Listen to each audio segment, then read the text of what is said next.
कुछ बच्चे इंग्लिश सीखना चाहते हैं कि हमको शुरू से इंग्लिश सिखाइए। ऐसे तो मैं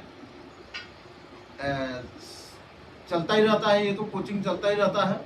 कभी एक्टिव है, किसी को पढ़ाना है तो नारेशन पढ़ाना है। अगर जिसको मैं कंटिन्यू पढ़ा रहा हूँ उसको मैं स्टार्टिंग से शुरू से लेकर अंत तक पढ़ाता हूँ, पूरी इंग्लिश ग्रामर का नॉलेज करता हूँ। तो कुछ बच्चे अभी नए ज्वाइन हुए हैं, क्लास 1 से 5th के बीच के बच्चे। तो 5th के क्लास के बच्चे जो हैं वो भी पूरा बेसिक इंग्लिश उनको अभी तक नॉलेज नहीं है, जहाँ से इंग्लिश स्टार्ट किया जाता है। तो आइए आपको मैं बताता हूँ कि इंग्लिश कहाँ से शुरू किया जाता है। तो सबसे पहले मैं आपको बता रहा हूँ कि किसी भी भाषा को सीखने के लिए, बोलने के लिए, पढ़ने के लिए या लिखने के लिए उसके अल्फ़ाबेट्स को, उसके वर्णमाला को जानना नितांत आवश्यक है। उसी तरह से अंग्रेजी भाषा एक भाषा है। इस भाषा को सीखने, बोलने, पढ़ने, लिखने के लिए हमें इसके अल्फ़ाबेट्स के बारे में पूरा नॉलेज होना जरूरी है। तो अब मैं बता रहा हूँ कि इंग्लिश में अल्फ़ाबेट 26 होते हैं। ए से लेकर जेड तक जितने लेटर हैं वो अल्फ़ाबेट्स कहे जाते हैं। अल्फ़ाबेट्स दो प्रकार के होते हैं। अल्फ़ाबेट्स दो प्रकार के होते हैं, एक वोवेल और दूसरा होता है कॉन्सोनेंट। तो वोवेल किसको कहते हैं? जिस लेटर्स को प्रोनाउंसिएशन करने में, जिस लेटर को बोलने में हमें किसी दूसरे लेटर्स की मदद न लेना पड़े, उसे वोवेल्स कहते हैं। इंग्लिश में वोवेल कितने लेटर हैं? 5 वोवेल हैं, ए, ई, आई, ओ, यू। इसके अलावा जो 26 लेटर्स हैं वो कंसोनेंट कहलाते हैं। कंसोनेंट किसे कहते हैं? जिस लेटर्स को बोलने में, उच्चारण करने में हमें वोवेल लेटरों की मदद लेनी पड़ती है, उनकी सहायता लेनी पड़ती है, उसे कॉन्सोनेंट कहते हैं। हिंदी में कॉन्सोनेंट को व्यंजन वर्ण बोलते हैं और इंग्लिश में इसको कॉन्सोनेंट कहते हैं। वोवेल्स को हिंदी में स्वर वर्ण कहते हैं। तो एक वोवेल और कॉन्सोनेंट के बारे में पता चल गया, और इतना बेसिक 1 से लेकर 5th तक के लिए बहुत है। अब इसमें और क्या चीज़ है कि आपको बर्तनी, हिंदी में बर्तनी बोलते हैं और इंग्लिश में उसके स्पेलिंग कहते हैं। तो जैसे हिंदी में पढ़ते हैं आप क, का, की, कु, के, कै, उसको बर्तनी बोलते हैं। उसी तरह से इंग्लिश में जो है इन्हीं स्पेलिंग कहते हैं, और इस स्पेलिंग का अपने दिमाग में बैठना बहुत ही जरूरी है, नितांत आवश्यक है। तभी आप जो है इंग्लिश को बोल सकते हैं, पढ़ सकते हैं और लिख सकते हैं।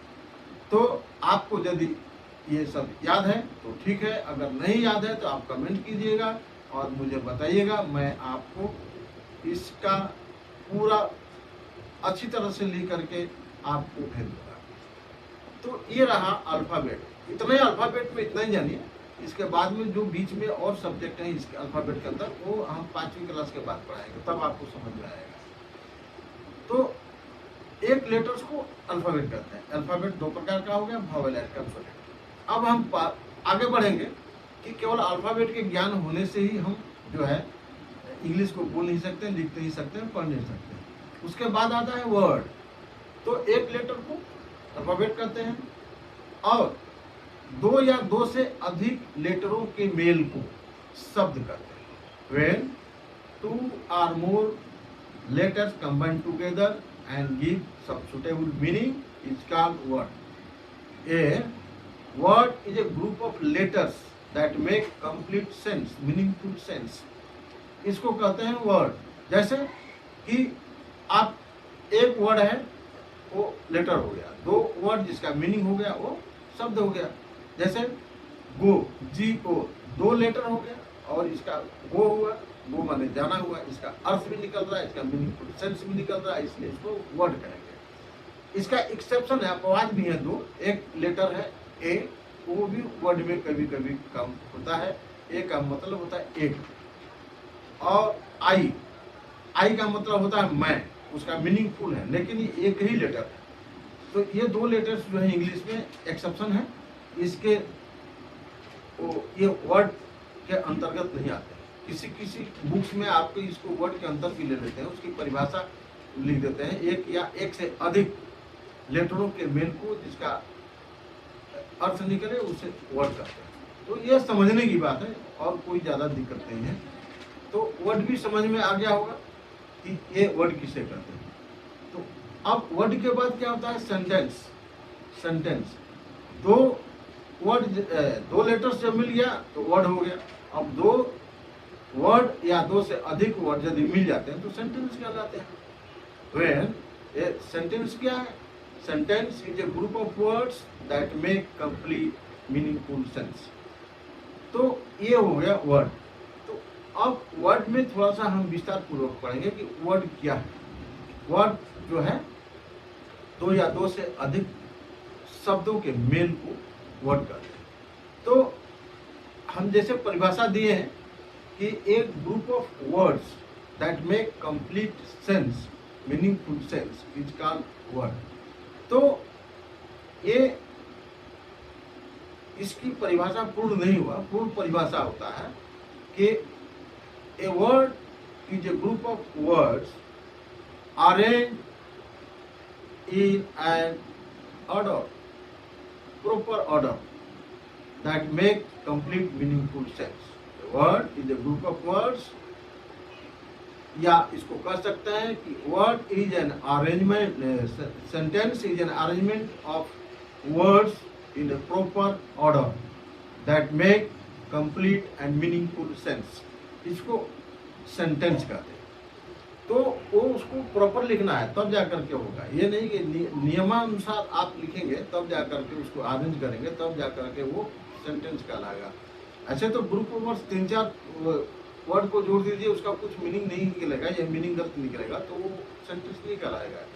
जैसे आपको मैं बताता हूँ कि please shut the word, shut the door, कृपया दरवाजा बंद कर दीजिए। अब उसी को please shut the door is a right sentence, is a right. ये क्या है, एक प्रॉपर ऑर्डर में, इसलिए इसको सेंटेंस कहते हैं। अब इसी को जब बोलेंगे शट द डोर प्लीज, चाहे डोर प्लीज शट, तो ये सेंटेंस नहीं है क्योंकि ये प्रॉपर ऑर्डर में नहीं है, ये अकॉर्डिंग टू रूल नहीं है। तो ये सेंटेंस में ध्यान रखना है कि वो अकॉर्डिंग टू रूल भी होना चाहिए तब जाके उसको हम सेंटेंस कहते हैं। तो सेंटेंस की इसमें इतना ही पढ़ेंगे, बाकी विस्तार पूर्वक सेंटेंस के बारे में मैं अगले वीडियो में बनाऊंगा। अब इसके सेंटेंस से रिलेटेड आता है एक फ्रेज। फ्रेज मतलब होता है मुहावरा। फ्रेज भी दो या दो से वर्ड हो सकते हैं, लेकिन ये कंप्लीट मीनिंगफुल सेंस नहीं देते हैं। इनका सेंस तो मीनिंग तो होता है लेकिन कंप्लीट सेंस नहीं होता है। जैसे in the park, in the garden, in the school, bring up, take away, go up, ये सब क्या है, फ्रेज। ये फ्रेज क्यों है? A group of words do not make complete meaningful sense, do not make complete sense, इसको हम phrase कहते हैं। लेकिन ये भी दो या दो से अधिक वर्ड है, इसको सेंटेंस नहीं कहते हैं क्योंकि इसका कंप्लीट सेंस नहीं, इसलिए इसको फ्रेज कहते हैं। कुछ इंपॉर्टेंट फ्रेज, यदि मैं फ्रेज का लेसन पढ़ाने लगूंगा तो मैं आपको लिखवाऊंगा जो आपके examination point of view competition में भी आता है और वो आपके बहुत काम का होगा। उसको मैं जब फ्रेज का अलग से क्लास लूंगा तो उसमें आपको डिटेल्स में पढ़ाऊंगा। इसके बाद में सेंटेंस अभी पढ़ाऊंगा। सेंटेंस के पार्ट्स कितने होते हैं, सेंटेंस के काइंड कितने होते हैं, अगले वीडियो में बताऊंगा। और इस वीडियो को आप लाइक करें, सब्सक्राइब करें, तब जाकर के वो वीडियो आपको मिलेगा, नहीं तो नहीं मिलेगा। लाइक और सब्सक्राइब करना न भूलें। मैं आप लोगों के लिए मेहनत कर रहा हूं तो आप मेरे लिए भी सब्सक्राइब कर दीजिए ताकि वो वीडियो आपको मिलता रहे। ओके, धन्यवाद।